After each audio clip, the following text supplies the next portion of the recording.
The robot apocalypse is not here yet, but this still blew my mind.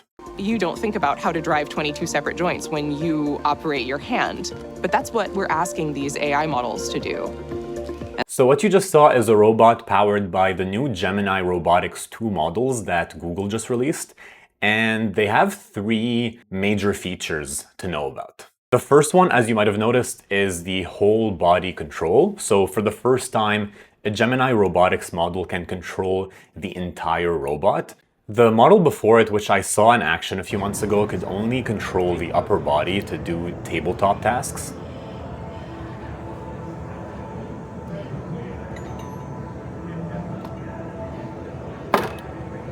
But this new model lets the robot control the entire body, so they can walk around, bend over, duck, pick something up, carry it somewhere else, all that stuff. The second thing is the advanced dexterity. So as you saw in the videos, the robot can control a hand with 5 fingers and, move them around, move them around, move them around, grab things, unscrew the light bulb, do the trash bag thing, very delicate movements. If you've seen the previous robots, they usually have these big, grabbers, not really delicate fingers. That sounds weird. And the third thing, which might creep some people out, is the multi-robot collaboration, which basically means that 2 robots can now collaborate on completing a task together. So one robot can kind of assign a task to another robot and they can divide and conquer until it's done. All of these new capabilities are powered by 2 models running in the background. The first one is called Gemini Robotics ER2. ER stands for Embodied Reasoning.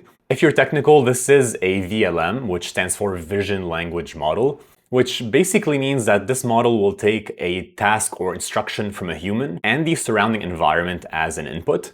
And by combining these, it creates an action plan. So it's kind of like the brain that listens and observes the environment, then comes up with an action plan. The second model is just called Gemini Robotics 2. Again, if you're technical, this is a VLA, a Vision Language Action Model. So as you can guess from the name, this is the model that takes the action plan that the first model came up with and translates it into actual physical movements.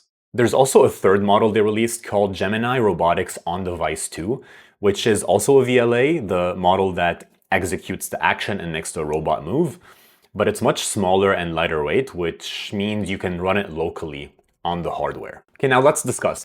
And I think a good place to start is looking at the performance metrics on some basic tasks. The success rate on tying the trash bag was actually only 44%, so less than half the time.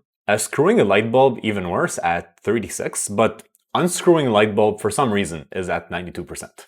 I think these numbers are important to call out because when you look at things from a research lens, this is all very impressive. Getting a robot to tie a trash bag or, unscrew or screw a light bulb, very impressive. But when you look at it from a commercial standpoint and imagining the typical scenario that we all have in our heads of a factory with robots that replaced everyone. Clearly, we're nowhere near that point yet because it can't perform basic tasks with 100% success rate. Now, the other metric that I wish we had more visibility into is the time it takes to complete these tasks. Because you can screw or unscrew a light bulb or tie a trash bag, but how long does it take you to do? So that's why I don't see any job replacement coming from this anytime soon.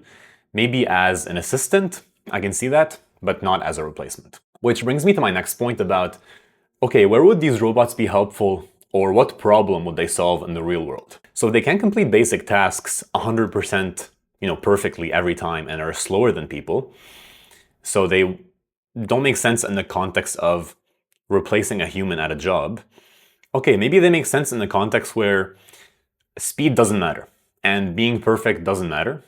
And the example I was thinking of is a robot vacuum. So a lot of people have these, they kind of turn them on and it kind of cleans the house slowly while you're away at work.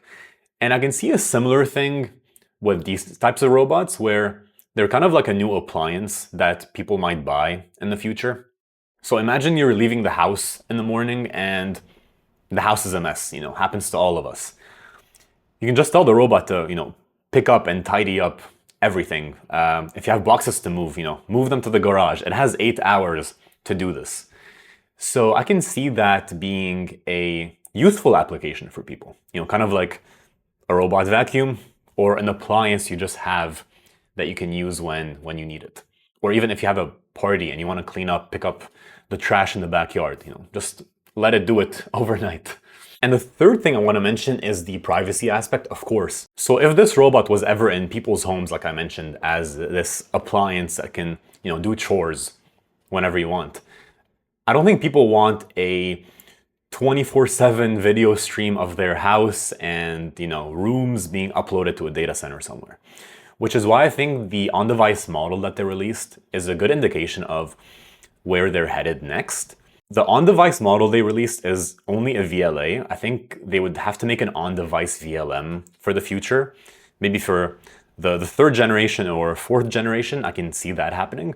Because then it becomes more compelling to people, if they ever go down that route. Anyway, let me know what you think in the comments. Ask me your questions if there's something I didn't cover. Give me feedback. I'm still, learning and improving on how to make these videos.